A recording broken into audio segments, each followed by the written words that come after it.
പ്രിയപ്പെട്ടവരെ, നമസ്കാരം. ഈ കോൺഗ്രസ് നേതാക്കളുടെ അധികാരത്തോടും ധനത്തോടുമുള്ള മോഹം, ആക്രാന്തം കാണുമ്പോൾ വീണ്ടും വീണ്ടും ഇമാതിരി മെസ്സേജ് ഇടാൻ എന്നെ പോലുള്ള ആളുകൾ നിർബന്ധിതരാവുകയാണ്. നിവൃത്തിയില്ല. കാരണം തെരഞ്ഞെടുപ്പ് കഴിഞ്ഞു. അതിന്റെ സത്യസന്ധമായ വിശകലനം നടത്തിയ ഒരു പാർട്ടി ഇമ്മാതിരി യു ഡി എഫ് സംവിധാനം ഒന്നാകെ ഇമ്മാതിരി അവകാശവാദങ്ങളിൽ അഭിരമിച്ച് മുഖ്യമന്ത്രിയെ നിശ്ചയിക്കുന്ന ചടങ്ങുകൾ, മുഖ്യമന്ത്രി മാത്രമല്ല, ഒരുപാട് ചർച്ചകളാണ് നടന്നുകൊണ്ടിരിക്കുന്നത്. എല്ലാ പൊസിഷനിലും ഇവർ ആളുകളെ നിയമിച്ചു കഴിഞ്ഞു. വില്ലേജ് നേരത്തെ ഒരു വീഡിയോയിൽ ഞാൻ പറഞ്ഞ പോലെ വില്ലേജ് ഓഫീസറെ സ്ഥലം മാറ്റുന്നതിന് പോലും കൈക്കൂലി ചോദിക്കുന്ന സ്ഥിതിയിലേക്ക് പ്രാദേശിക കോൺഗ്രസ് നേതാക്കന്മാർ എത്തിച്ചേർന്നിരിക്കുന്നു. അവരുടെ തെറ്റായ നിഗമനങ്ങൾ അവർക്ക് പോലും അറിയാം. ഇത് ഒരിക്കലും നടക്കാനിടയില്ലാത്ത സുന്ദരമായ സ്വപ്നമാണെന്ന്. വിഡ്ഢികൾക്ക് മാത്രമേ ഇങ്ങനെയൊക്കെ ചെയ്യാൻ കഴിയൂ. എന്തിന്റെ അടിസ്ഥാനത്തിലാണ് ഈ കോൺഗ്രസ്? ആഹ് ഞാൻ കോൺഗ്രസ് എന്ന് വീണ്ടും വീണ്ടും പറയുന്നത്, മുസ്ലിം ലീഗിനകത്ത് ഇമാതിരി തർക്കങ്ങളൊന്നും കാണുന്നില്ല. കോൺഗ്രസ് എന്തിന് ഇമാതിരി പ്രഹസനങ്ങൾ നടത്തുന്നു? എന്താണ് ഇതിന്റെ അടിസ്ഥാന കാരണം? കനകോലു എന്ന് പറയുന്ന തെരഞ്ഞെടുപ്പ് വിദഗ്ധന്റെ എത്രയോ പാളിപ്പോയ പ്രവചനങ്ങൾ അദ്ദേഹത്തിന്റെ ഉണ്ടായി. അദ്ദേഹത്തിന്റെ ശിക്ഷണത്തില് ആണല്ലോ നിങ്ങൾ പ്രവർത്തിച്ചത്, യു ഡി എഫുകാരെ. ആ ഒരു ഉറപ്പാണല്ലോ നിങ്ങളുടെ ഒരു മൂലധനം. എന്നിട്ട് എന്താണ് സംഭവിക്കാൻ പോകുന്നത്?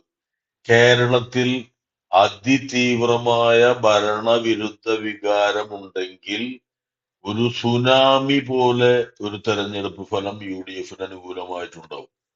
അങ്ങനെ അതിതീവ്രമായ യാതൊരു ഭരണവിരുദ്ധ വികാരവും കേരളത്തിലില്ല. കേരളത്തിൽ സത്യസന്ധമായി പറഞ്ഞാൽ ശക്തമായ ഭരണവിരുദ്ധ വികാരമോ ശക്തമായ ഭരണ അനുകൂല വികാരമോ ഇല്ല. പക്ഷെ ഈ ഭരണം വളരെ മെച്ചപ്പെട്ടതായിരുന്നു എന്ന അഭിപ്രായമാണ് സാമാന്യ ജനത്തിനുള്ളത്. അതാണ് വോട്ടായി മാറാൻ പോകുന്നത്. പിന്നെ നിങ്ങളുടെ ഒരു ആശ്രയം ന്യൂനപക്ഷ മേഖലകളിൽ വോട്ട് വർധന ഉണ്ടായി, അത് മുഴുവൻ ഞങ്ങളുടെ പെട്ടിയിലാണ് വീഴുക എന്ന ഒരു മിഥ്യാബോധമാണ്.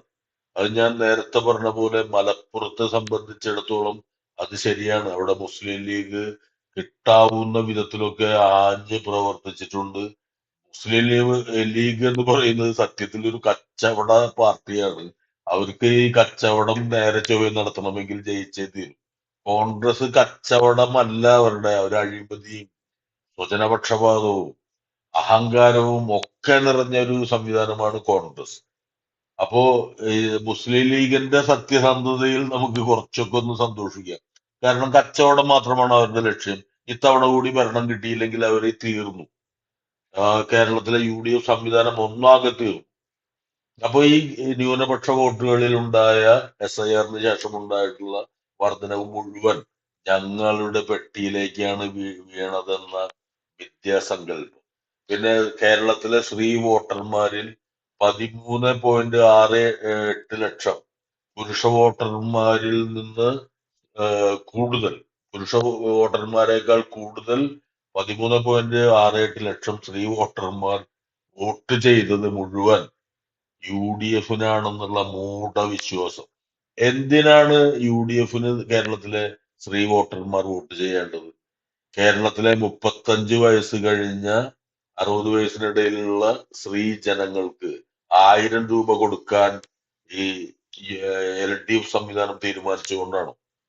അതുപോലെ ഈ 2500 രൂപ വാർദ്ധക്യ പെൻഷൻ 62 ലക്ഷം കുടുംബങ്ങൾക്ക് പ്രയോജനം കിട്ടുന്ന ആ പരിപാടിയെ വേണ്ടെന്ന് വെക്കാൻ വേണ്ടിയിട്ടാണോ LDF-നെതിരെ UDF-ന് വേണ്ടി വോട്ട് ചെയ്യേണ്ടത്?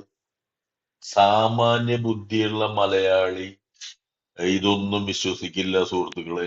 പിന്നെ 10 വർഷം ഭരിച്ച ഒരു ഭരണം ചില ഈ മധ്യവർഗ എന്താ പറയാ മാനസിക ഘടനകളിൽ മധ്യവർഗത്തിന്റെ ഇടയിൽ ചില്ലറ ഒരു ചെടിപ്പ് എന്നുവെച്ചാൽ ഇവരെക്കാൾ ബെറ്റർ ആയിരിക്കുമോ അടുത്തു വരാനിരിക്കുന്നത് എന്നൊക്കെയുള്ള ചില്ലറ ചിന്തകൾ ഉണ്ടാക്കിയേക്കാം.